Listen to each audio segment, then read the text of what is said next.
Hello everyone, I'm Jenson. Today is Friday, March 26th, and this week we've been hearing a lot about those COVID-19 variants, from increased activity in Ohio to the first cases in Lucas County. But what exactly are they, and are they worth worrying about?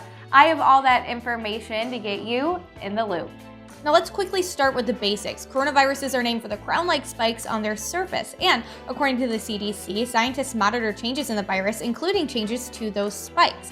These studies, including genetic analyses of the virus, are helping scientists understand how changes might affect how it spreads and what happens to people who are infected with it. Now, I talked with Mercy Health Chief Clinical Officer Dr. Kevin Casey, and he very nicely broke down what variants are and aren't and what scientists are seeing now. Variant just means that a single protein on the virus is changed, or maybe one or more proteins on the virus is changed. It doesn't mean the virus is different in its nature or the symptoms that it will cause.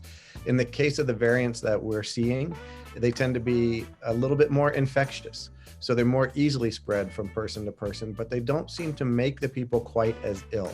But how many are there, and what's here already? So there are many circulating around the world, but health experts are really concerned with the emergence of 3, which were first discovered in the UK, in Brazil, and in South Africa, though some have also popped up right here in the US, including at least 2 in California that are being watched pretty carefully.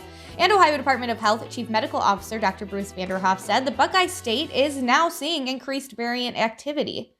We've now documented with genomic analysis at least 173 variant cases, including some of the new California variants, B1427 and 1429. Now keep in mind, our total variant count was only 32 2 weeks ago.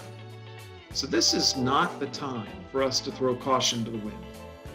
Now, most of those cases seem to be from the B117 variant, which is the one first found in the UK. In fact, the Toledo-Lucas County Health Department said that out of those 173 variant cases, 128 of them in Ohio were from B117. And just this week, we found out that several cases here in Lucas County were associated with that variant.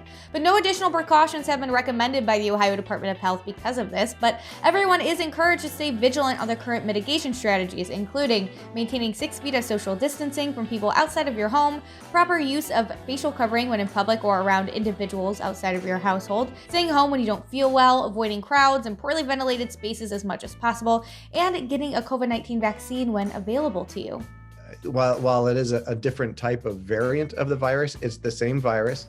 And the information we have so far suggests that the vaccine protects us against the new variants as well.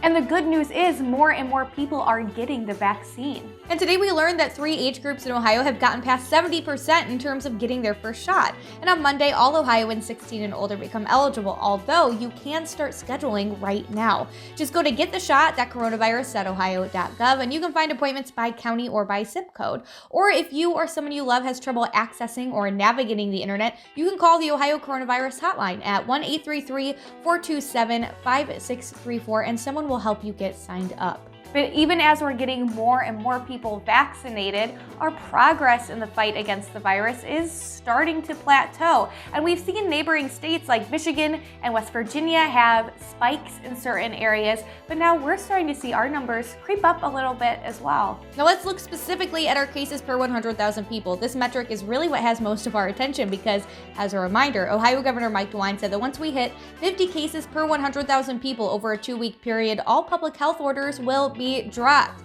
Now, we were making steady progress on that, but yesterday the number actually went up, and that's the first time that's happened since January 13th.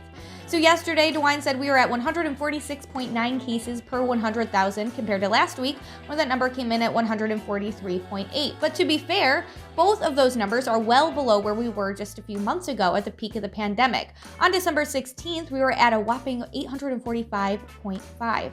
And to look at our hospitalizations, yesterday the total number of COVID-positive patients in Ohio hospitals was 936. That number was at 917 on Wednesday and 868 on Tuesday. The metric has been hovering in the mid-800s for 8 days straight before slowly reaching back into the 900s. So what does this all mean? First of all, there are really 2 phenomena at play here. One is the fact that this virus has consistently shown an ebb and flow that hasn't rising every 90 to 100 days. Well, we're at about 90 to 100 days from the last time it did that. And as we've been expecting, Ohio is seeing more and more of 3 in particular of the 5 variants of concern. We're in a race. We're in a race to get enough people vaccinated that we stay ahead of these more contagious variants. And I'm encouraged by the pace at which, in fact, that is happening here in the state. How much of this is the variant and how much of it is behavior? In my opinion, it's almost all behavior. It is really, we all wish this were over. We all wish the pandemic was past us and we were back to whatever the normal will look like when it's all done. Certainly people are tired of wearing the masks and staying the 6 feet away. There's no doubt people are tired of that.